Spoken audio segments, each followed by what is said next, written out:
What is up, guys? Sorry, I'm back again, also known as the Black Gentleman. And today, I'm going to bring you guys my top 10 list for Transformers that I bought this year. A lot of my list is honestly older figures with the Siege stuff aside. But honestly, I just got it this year, so it's new to me. So I hope you enjoy it.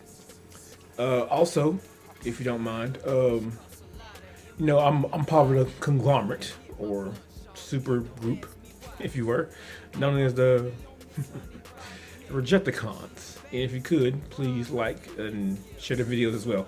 I'll put a link to all the channels down below. You know, Larkin from Larkin's Lair, Enewtabie from Enewtabie, and Kato from Kato's Collection, or Toy Collection, or Toy Collection? Yeah. He changed his name recently, so sometimes I'm getting a hard time to adjust to it. But everybody knows Kato. So yeah, please, you know, follow those guys too. So without further ado, let's roll that intro and get to the list.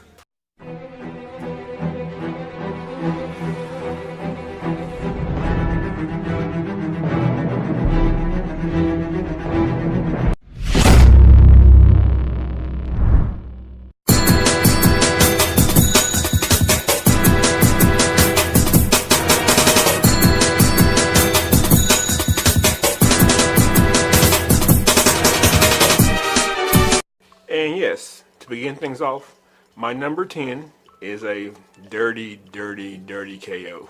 I know. Of all things, I could include them on my top 10 of the year list, a KO. But to be fair, this is a really good KO, and I honestly hate to even call it a KO because this is such an improvement upon what Hasbro did with their Combiner Wars Superion. I mean, they gave him ratcheted feet. They gave him the ability to turn his waist, which the other one couldn't do, and even articulate fingers, which in my opinion actually even better than Perk Effects Upgrade Kit. I did go behind it and add some Autobot stickers. I even added a few that the Combiner Wars one or Night Warriors actually had, as you can see here and here. I mean, even on the wings for Skydive. But yeah, this is my number 10 KO. So you probably thinking, well, man, the rest of the list must be crappy. But no. I just wanted to get this guy mentioned because he deserved to be on the list. He's a great Superion. Sure, no Zeta or fan toys, but if you want a much larger Superion than what you got with Combine Wars, this is definitely the way to go. Zhuzhang. I'm not sure if it's what is this KO name? Wing Commander? But well, the Zhuzhang Superion. Yeah, that's number 10. And my number 9 is MMC's, can't think of the third party name again, but Senator Ratbat. I had quite a few MMC figures this year, but this one stood out to me because this is one of those kind of obscure versions of a character that I never thought I would get, and I was pleased to get him. So yeah, number 9 is Senator Ratbat of MMC. And just look at him, man. He just looks like a conniving senator. Like he might like give you money, then like when your back's turned, like just rob your entire bank account. I don't know. But yeah, Senator Ratbat, number 9. And for my number 8, actually add any sticker you want. I just picked Starscream because it was first. But the excuse me. The Transformers Siege War for Cybertron Seeker. For me, that was definitely my number 8. I almost placed him a little bit higher, but I figured I'd keep him here. And like I said before, when it comes to this list, it's kind of hard to make as far as numbers went. Don't think that him being number 8 or even Superion being number 10 make them less. It doesn't. This is just the order I'm putting them in. It doesn't really mean too much of anything. Except for maybe the last top 2. But yeah, this basically Transformers Siege Seeker mold. This is the awesome Chug Scale Seeker. Looks just like the G1 or however you want him to look. It looks really great. The Outmost Tetrajet wasn't the best, but it wasn't the worst either. So I think going to Earthrise, getting the Earth modes, I think it's gonna look great. But to me, in my opinion, the robot mode looks better with this. So yeah, The Transformer Siege, War for Cybertron, Secret Mold, whichever one you want to pick. Is my number 8. And for my number 7, I choose, again, another Siege figure. Transformer Siege, War for Cybertron, Skyfire, or Jetfire, whichever one you want to call him. But, Skyfire for me. For me, he came in at number 7. Like I said before, he could be any number. But he's just generally a really great figure. It does have its flaws, like any figure does, especially mainline. But this guy had to be on the list. He was a total knockout for Hasbro. Even had the articulating hands where they could open and close. Alt mode was awesome. Robot mode was awesome. Just a few little certain things with the arms that could have been dealt with a little better. But overall, total top 10 for me. Perfect. Well, not perfect, but great. So it's Transformer Siege, War for Cybertron, Skyfire. Moving on, my number 6 is Mastermind Creations Ocular Max RC. I almost put her a little higher, but ultimately I'm satisfied where she is. Like I said, for a number, it's not that big a deal. So for me, the top 2.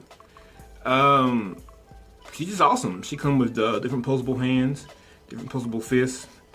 I love her proportions. The sculpt looks nice from the front and the back. You know, a little bit kibble, but not too much. The legs are made just right, because remember the original RC model, she was always kind of more of a thinner bot. And this is great. This is typically the pose I keep her in, with one gun on a holster, other one with in hand. And I love her visor here from the movie, but she comes with several other faces. But the figure's painted nice, very nice sculpt. A little bit die cast just for weight in the feet to keep her held down perfectly. All kinds of articulation in the feet, toes, whatnot. So yeah, this is my number. What number we on here? This is my number 6. Mastermind Creations Ocular Max RC. And my number 5, dead in the middle, is Mastermind Creations Skylinks. This thing recently came somewhat of a combiner because the links portion actually came first. But similar to my review, I really didn't review them as separate. I reviewed them both combined. You know, because I kept it real. We bought this thing because we wanted one whole Skylinks. So yeah, all combined, he comes in my number 5. I love the articulation of the links portion, which also has die cast in the feet, strong latches in both. All 4 legs. A segmented tail, wings that can go pop from this portion or either the other way around. You can flip them around, and even the head. I know some people had complaints about their head being kind of weak. Mine's not weak at all. Wrong. So it has this. Let me put the camera down here. It still has its certain angles. We don't want to hold as good as they should. But honestly, for the most part, it holds the angles I want it to hold. Most time I keep it like this though. Having kind of that, I'm gonna get you mode, you know. And yeah, he's overall, I think he's pretty awesome. Like most things, not perfect, but for right now, I think this is the best Skylinks we have. And for people who ask me, who have asked, no, I don't consider it MP. I still consider it Chug for more or less. Also, going forward in 2020, I don't know. Part of me wants to get rid of the word Chug. To me, Chug just seems like it's like when you call something Chug, it's like you're saying it's like it's low class or something. And I personally love the quote unquote Chug class. So I don't know, whatever. But yeah, Skylinks is awesome. I actually like the Autobots on my on top of the head here. I don't know if that's accurate to where it's supposed to be, but that's what I put on mine. Anywho, he's my number 5, MMC Skylinks. And my number 4 is Planet X's, God, I'm so bad at third-party names, but Planet X's IEW Star Saber.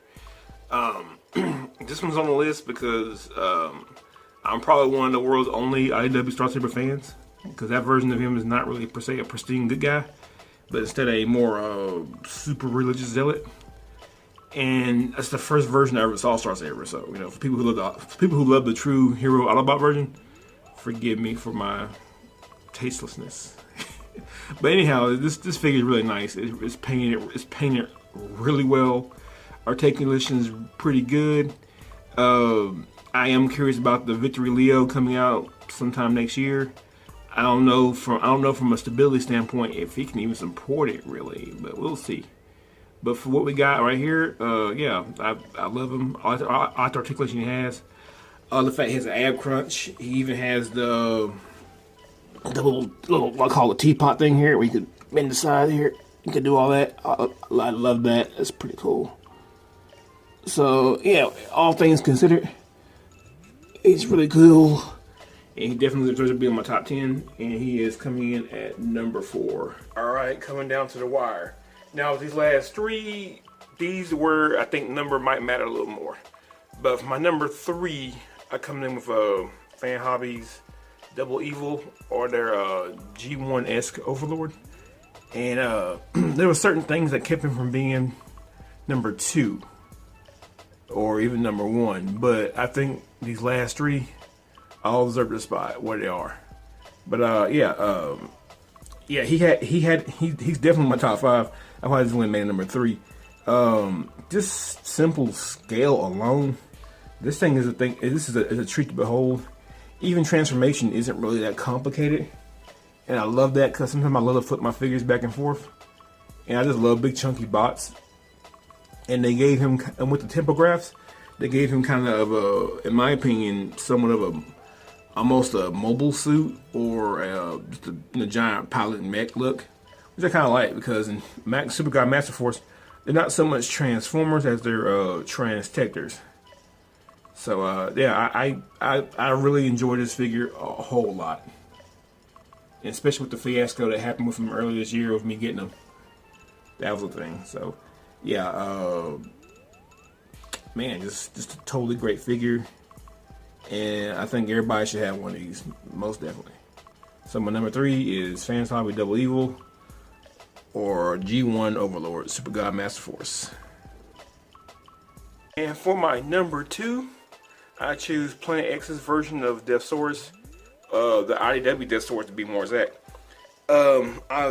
He almost became number 1. He really did, because I don't think he's exactly MP. Because, you know, he more or less scaled with the Star Saber you guys saw before. And also, I think an MP Death Sword will probably scale better with an MP Star Saber. So, you know, with that being said, I feel like he scales most definitely better with MNC reformatted stuff. And which I'm glad, because part of the reason I bought him. Where to begin? This guy's just awesome. He's got paint, die cast, good stable plastic, and the die cast, they put it in the right areas. They put the guy in the toes, in the thigh, and I believe also the forearms. Right in here. Yep. So yeah, he's got a good heft to him. He feels really good, very articulated. He doesn't have an ab crunch, sadly, but he's not suffering much for it. And both modes look awesome. I've swapped him back at least 3 or 4 times since I had him, because I can't decide what mode I like him in best. I think when MCs comes out, I'll get that one too, and I have to do a comparison, because one of them is going to stay in robot mode, one's going to stay in dragon mode, because I'm not really a person to buy two of the same character that much. So yeah, this guy, man, he's nice, just so badass. He's my number 2, but let me known he could easily be number 1. So with that being said, that's left a lot open for number 1, hasn't it? I guess I better go ahead and get to it. But man, Planet X Death Source, number 2. And for my number 1, bam! I hadn't done a bam in a very long time. It's a Fans Hobbies Power Baser, or their Jinrai, or Super Jinrai. In case you're wondering why is he not in robot mode, I put him back in his alt mode, and I'm not going to turn him back until I get God Bomber later next year, hopefully in January. So I'm just because also the trailer is in my opinion, it's not really hard to transform. It's like a lot of panels and things you gotta move down and pin together. So I figure I'll leave him in his alt mode. So when I get God Bomber, I can really do a comparison. But yeah, Power Baser, God Genrai, Super Genrai. Yeah, he is my number 1. Not that he's painted any better than Death Source to beat him out, or any more or less articulated depth source. He's actually a little bit more cases of ab crunch. But for me, it just comes down to this is total nostalgia. This nostalgia and quality is what makes this thing number one for me. One of my more memorable birthdays, I got a Power Master Prime for my birthday, because that was my first actual Optimus Prime I ever had. So this thing's quality, with the paint apps it does have, rubber tires, silver painted rims, ab crunch, super good ink articulation. You know, just everything you saw in my review that goes to making this my number one pick for the year. And for all my picks, I know some of these figures came out probably years ago, because I'm late to the bandwagon for Fans Hobby and probably MMC. But these are all the best I reviewed this year. And for me personally, this is my number one. Again, for quality and for just simple nostalgia. So before I get my last words in here, let me bring everybody back together again. Well, this is my entire top 10 minus Superion. Sadly, I could just not fit him in here. There was like, no way. Maybe if I had Jinrai in his robot mode, maybe I could just stand him up and maybe fit him in there. But that Superion will have to just be in here in spirit only. But yeah, this is my top 9, you can see. And man, it's been a good year for Transformers, especially for me. A lot of good releases that I just thoroughly enjoyed, and I thoroughly enjoy getting my hands on, messing with, reviewing, all fun. I don't regret a single one I picked. So yeah, I hope you guys enjoyed this video. I enjoyed making it. Here's to 2020, more good figures, more channel growth. I thank you to everyone who has subscribed to me, everyone who watches my videos, everyone who comments, everyone who has good words for me, or hell, even negative words if you want to share them, I don't care. You know, I like some constructive criticism. I know I can do a lot of things better. I mean, heck, I'm just now getting better lighting. So yeah, thank you guys all. Please like, share, and subscribe. Get me out there so I can do better. And until next time, this has been Sardom Noomspa, also known as the Black Gentleman, out here doing God's work, reviewing these figures, doing top 10s that you can only see 9 of. Until next time, peace out.